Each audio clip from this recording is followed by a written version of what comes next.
We are grateful now to have with us someone who has a very busy schedule. If you turn on TV, you'll see him on all the time. And so we're all the more grateful for him making a little bit of time for us today to try to explain what the heck is going on with our judicial system.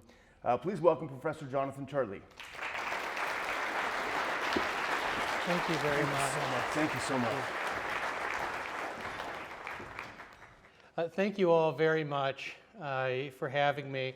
I want to apologize about the glitch this morning. I had a friend who passed away a few days ago, and we had sent a note saying that I didn't think I could guarantee I could show up today, so we thought that it had been canceled, and I got a call from Daniel McAdams saying, "Where are you?" And I've never stood up Ron Paul yet, and I don't intend to start now.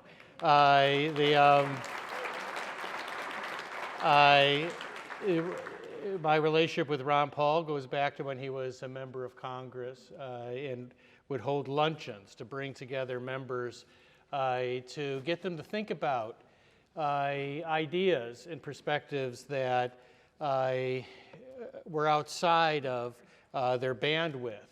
And it was a very incredible lunch and series, quite frankly. And I think these conferences really carry on his legacy. It's not that the speakers agree with each other. I think we have very significant disagreements, but we value Ron Paul bringing together voices that are not often heard and allow us to discuss these types of issues. But my purpose is actually much more mundane. I have been asked to talk about what is the situation with all of the Trump indictments. And, the fact is, if indictments were like frequent flyers, he really should have gotten the fourth one for free. But you don't get those for free. They're very, very costly. And part of the objection that I have made to this pile-on is that some of these indictments raise serious constitutional questions that could produce, I think, damaging precedent for the country. That is not meant to suggest that I have not been critical of President Trump. I have been. I was critical of his January speech while he was giving it. I was doing the coverage. I also disagreed with his arguments about voting fraud. Now, at the same time, by the way, I was amazed how my counterparts in other networks the day after the election announced there was no voter fraud. So I couldn't understand how you could make that decision. I've covered elections for CBS, NBC, hi Ron, Fox, and BBC. Every presidential election has involved challenges, and most of those challenges have been unsupported. They can result in sanctions, but they have not resulted in criminal charges. And we have to have a frank discussion about these indictments. Now, they run the spectrum of strength, quite frankly, and I'll start with the strongest one. I think Mar-a-Lago is a serious indictment. The evidence there is getting stronger. You just had a critical witness that changed his testimony. I've said before that was ever filed that the president and his team better think seriously about that documents case because it is a serious threat. Now, if he's elected, he can pardon himself. He can give a self-pardon, or a Republican elected can do it. But everything I say about the other three indictments, I just wanted to start out by saying the Mar-a-Lago indictment's the real thing in terms of a threat, and it should not be downplayed. The other three indictments I'm now going to be highly critical of. The worst one is, of course, the New York indictment by Alvin Bragg. And that indictment has been ridiculed even by some people on the left. You have a prosecutor who ran for office on the pledge to indict Donald Trump for something. Not just, that's it, just for something, whether it was ripping a label off a mattress or endangered species violations, it didn't matter. He was promising to bag Donald Trump. And to do that, he essentially did what I've called bootstrapping. He took what is essentially a alleged federal offense involving campaign financing and bootstrapped it through a state claim. And this also allowed him to get around the statute of limitations. It is a pathetically weak indictment in my view, but the problem with the state indictments are twofold for Trump. One is you can't pardon himself out of a state conviction. But second, the way the trial courts work is they have a preference for things to go to verdict before you can raise threshold issues. And I know for most thinking human beings that seems pretty bizarre, because it means that if you're arguing that there's a threshold barrier to bringing me to court, you sometimes have to wait through an entire trial where they tap you out financially, and in this case, have a trial during a campaign, before you can get a full review on appeal.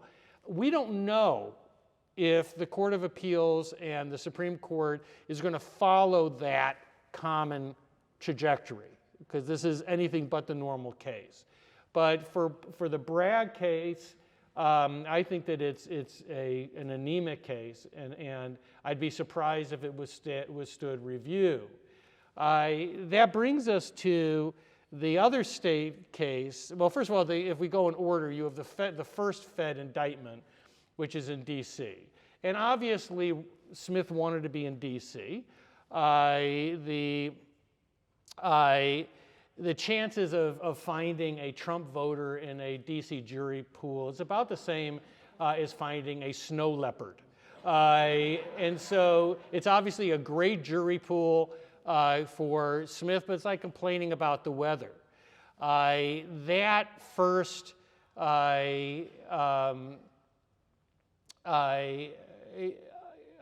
second indictment, I should say, raises many of the questions that I have with the Georgia indictment.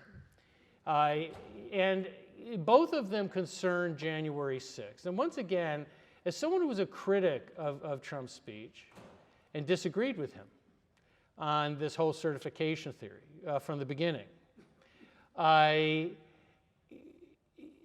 he obviously didn't listen to people like me. He listened to other lawyers, okay? But that's not a crime. Lots of people don't listen to me. My wife doesn't listen to me.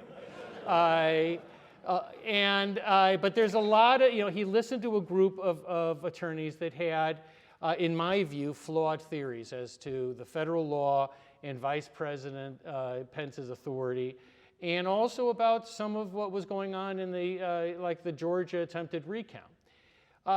Being wrong doesn't mean it's a crime.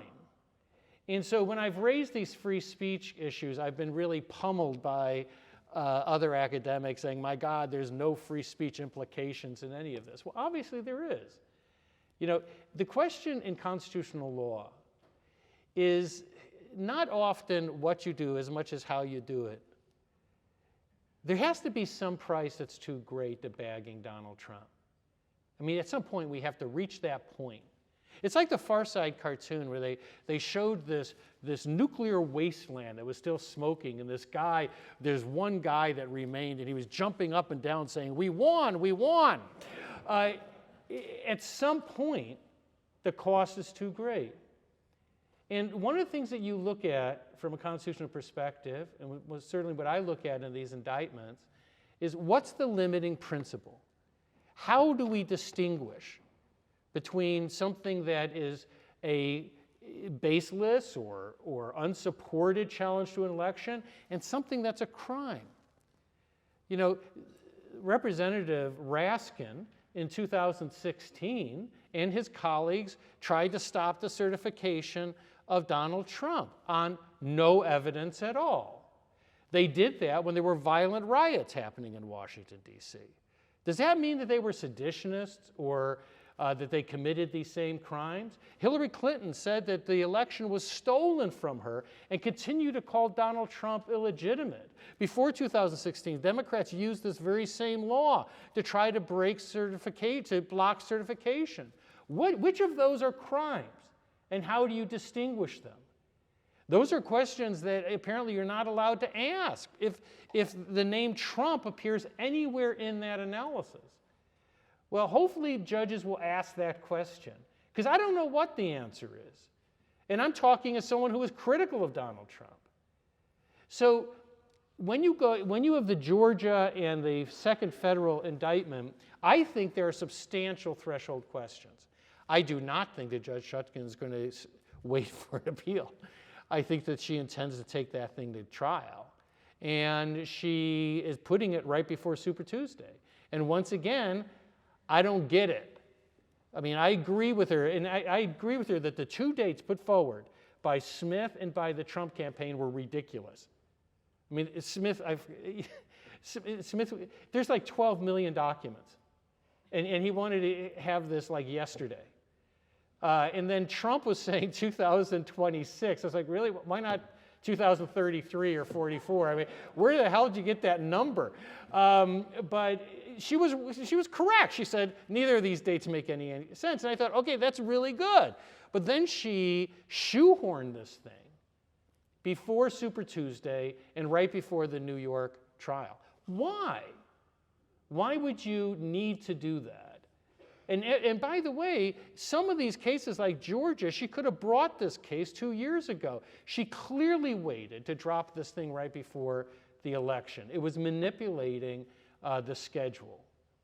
So these challenges are going to have to be heard. We may see some new precedent, I'm not too sure, as these Court of Appeals grapple with this question of when they can give a full review on these issues. I'm going to deal with Georgia for one more second. I've gotten a lot of heat. I was attacked by the Washington Post. I know it's breathtaking, the thought of it. But I was attacked by the Washington Post because I suggested that the call, which led to the Georgia investigation, might not be criminal, the famous call with Raffensperger. And Philip Up at the Washington Post said, you know, Turley, when we first issued our story, said that the call was breathtaking for Trump to ask, to tell them to find 11,000 votes. What he didn't mention is that the Washington Post report was wrong. And that when we got the transcript a couple hours later, I sent out a tweet saying, you know what, this does not seem like what you said it said. Indeed, this sounds like a criminal defense. Because, and I admit, I tend to look at things from a free speech or criminal defense standpoint. But when I saw that transcript, I couldn't even understand how the Post could have taken that and treated it as demonstrably criminal. Reasonable people can disagree. But what I said, and I've still said recently, which led to the attacks, is that Trump has a valid argument here. This was a settlement call. They were heading into litigation. He was trying to get another recount or continued investigation. And in making his case for that, he said, all I need is roughly 11,000 votes. What he was saying is that in the whole state of Georgia, all I need is to find those, and it flips the outcome of the election. So you should go ahead and do it. I don't need to find a huge number. Now, we can disagree about it. I still think 11,000 is a big number because the recount had already been done. If you look at past recounts, it was extremely unlikely that that number would be found again. But it was a settlement call, and he was trying to say, I don't need many votes. Once again, I disagreed with him on that call, but some people agreed with him. Okay? The argument in the media, which I still can't fathom, is that was just telling them to basically find the votes. That is to just invent the votes, to just say that he made the vote difference. But that's contradicted in the call, and it's contradicted in the second call, where Trump is clearly saying, you should go out, if you look, you'll find these votes. He's telling them, go find these votes. Does that make him right? No. But it doesn't make it a crime to say, I want one more recount. But everyone went absolutely crazy to suggest that he actually wanted a recount, that this was a settlement negotiation. Then Raffensperger just testified. What was the first thing Raffensperger said about the call? Well, that was a settlement negotiation. We were talking about a recount. Okay? Well, yeah, I mean, that's obvious. Now, does that mean that the underlying claims are valid? No. But it means that that call is not strong evidence of a crime, the one that led to the start of the indictment. So then these indictments are going to have to go to a jury very likely at some point. Will they happen before the election? I don't know. I mean, 12 million documents. Defense counsel has to look at them. You don't have to study them for hours, but you have an ethical obligation to look at them. If you do the math, it's pretty hard to imagine how a defense team is going to get through that number of documents in that time. But also, you're not counting in challenges. And I can also tell you, on the documents case, those are classified documents. I've been lead counsel in national security cases, and I've also been the only cleared counsel in national security cases. They move at a glacial pace. It is like invading Russia in winter. It does not go as planned. And if you can get the trial on the documents case with that number of classified documents, well, okay, but that would be the fastest turnaround I've ever seen in a classified case. So whether you have these trials or not, we'll see. So how do you play this out then before we get to the last point? I know I've got limited time. A couple of things could happen. He could be convicted in the federal cases. In that case, he could pardon himself if he's elected again, or the Republicans can pardon him. They can do so even if the trial hasn't been held yet. You could do a proactive pardon. You can do a preemptive pardon. So even if Smith can't get a trial or both trials before the election, he would never see a jury in the case if there was a self-pardon or if another Republican did it. On the state stuff, you can't pardon out of that. In Georgia, even the governor doesn't have pardon authority, although I'm not quite sure Kemp would be eager to exercise it. But it gets a little bit dicey at that point. If the judge sentences the president to jail, let's say before the election, or let's say after the election, because this is going to take a while, he would then have presidential functions to fulfill. We've never dealt with it. So federal judges may in fact step in and say, we've got to work something out. You know, you can't have the President of the United States in stir when he's supposed to be doing these types of presidential functions. You've got Secret Service. We've never dealt with it. So a federal court's going to have to deal with it. At the same time, the merits are going to have to be looked at. It could be years before that's ever resolved. In fact, it could last until he's out of office. So there's a lot of runway between now and then. So I wouldn't necessarily, I know people, if you look at the reaction to the Trump mugshot, it's clear that this is the thrill from people about the mugshot is almost indecent. I mean, I expect that Pornhub's going to make a separate category for Trump mugshots as a fetish. But I don't know if they're going to be seeing that Trump in a jumpsuit anytime soon because of all the things that have to be done. I want to deal with one last issue, which is perhaps to me the most troubling of all. And that is the 14th Amendment argument that has now gone into vogue that suggests that Trump can be prevented from appearing on the ballot in various states.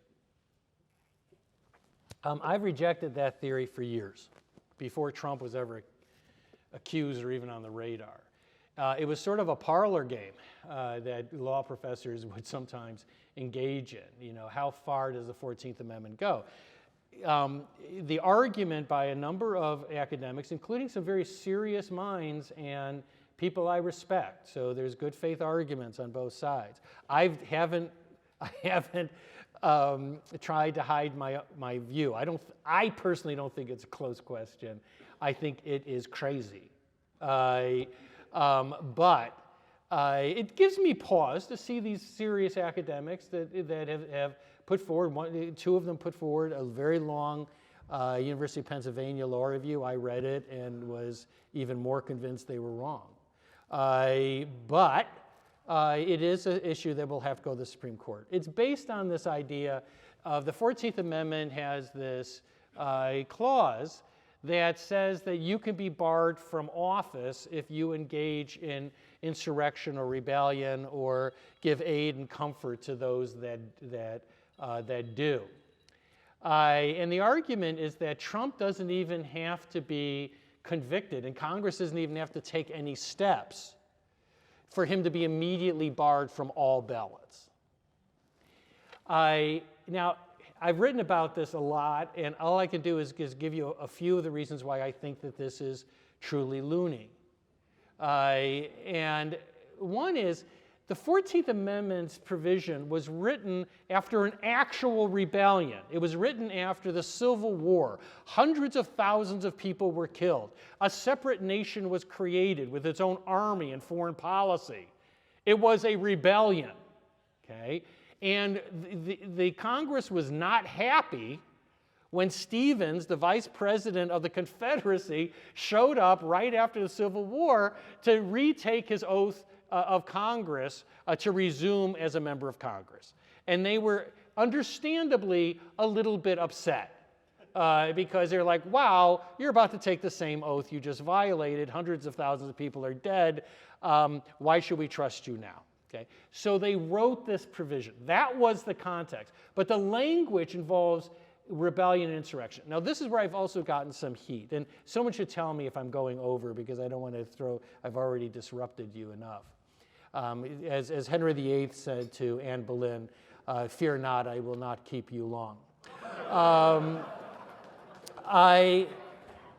But the insurrection, the language of the 14th Amendment refers to insurrection or rebellion.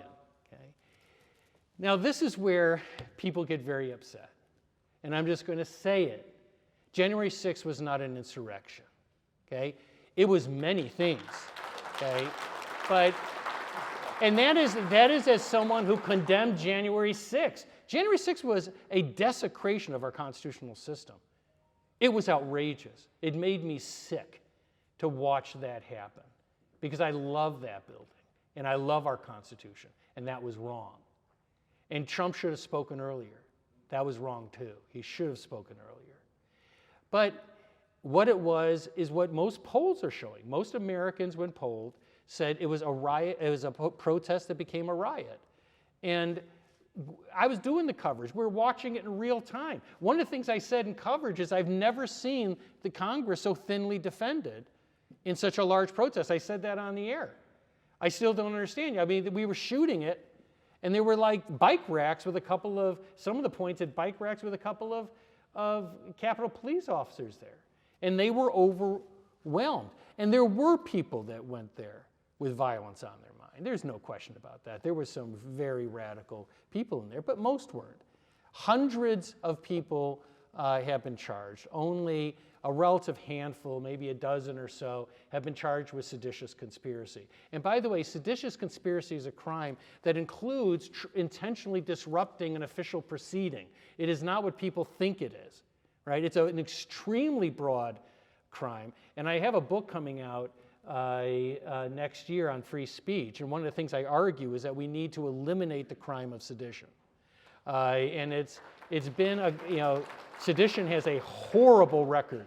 And we got it from the English, and it has been abused in England, it's been abused in the United States. I do think those people warranted charges, but seditious conspiracy, in my view, is a very flawed crime. So getting back to then the 14th Amendment, you have a former president who's not only not been charged with insurrection or rebellion, he hasn't even been charged with incitement. If you recall, right after the riot, the DC Attorney General said, I'm investigating Donald Trump for criminal charges for incitement. And I wrote a column and said, good luck with that, because there is a case called Brandenburg. Brandenburg says that you can't indict someone for so-called violent speech unless it is imminent and unless it meets these very narrow criteria. I said, this thing doesn't come close to the Brandenburg thing. In the speech, he says, I hope you go peacefully to the Hill. He says, go and protest on the Hill. That doesn't even come close to satisfying Brandenburg. And so you have Racine, who was one of the most anti-Trump figures among prosecutors, and he just suddenly went quiet. Why? Because he knew he couldn't charge him with incitement, because it would be immediately struck down, immediately rejected by the courts. So he's never been charged with incitement, let alone insurrection, rebellion. So according to these academics, a court could simply take someone who's never been charged, let alone convicted with incitement, and say that they were engaged or helping people in a rebellion or insurrection, and bar voters from voting for them. That's a dangerous theory. And so what I can say is what we need here are people of good faith who are willing to put away their hatred for Donald Trump or their love for Donald Trump and start to think about the implications for our country. So I'll end with this, because Woody Allen once said, I wish I could end with a positive point, I just don't have one. And he says, I wonder if you would just accept 2 negatives instead. And so I'm going to give you 2 negatives to make a positive, okay? The first negative is that the Constitution doesn't change with our emotions, and it is still stands in the way of these theories. Whatever you may say about the United States Constitution, and I know when people don't read the Constitution, when they come up to me and say, God, I just love reading the Constitution, then I know they've never read the Constitution. I mean, I'm a Madisonian scholar. The U.S. Constitution was written by a geek. If you want to read a beautiful Constitution, read one of the French Constitutions, because they had a lot of practice because they failed so often. Madison wrote that Constitution to survive. It's the all-terrain vehicle of Constitution that survived. It's the most successful Constitution in the history of the world. And it won't allow it. In the end, it won't allow it. And then second, nor will the courts. What people say about January 6th borders on constitutional defamation. Our system worked. Biden was certified. The courts did guarantee that. It worked. Didn't resolve our divisions, probably won't for a long time, but it worked. Because it's our system. And there's something in all of us, no matter where I go, that down deep believes in that Constitution more than they do all of the passions and divisions of our time in this age of rage. What we don't want to admit is that rage is addictive. We like it. It allows us to do and say things we wouldn't normally do. But down deep in our DNA, we know that we have a system that's greater than all of these individual parts. And it will withstand it, and this republic will withstand it, despite our best efforts. We have every reason to believe in that Constitution, because it's a covenant between each other that as things get bad, we have to trust each other, and it'll prevail. Thank you very much.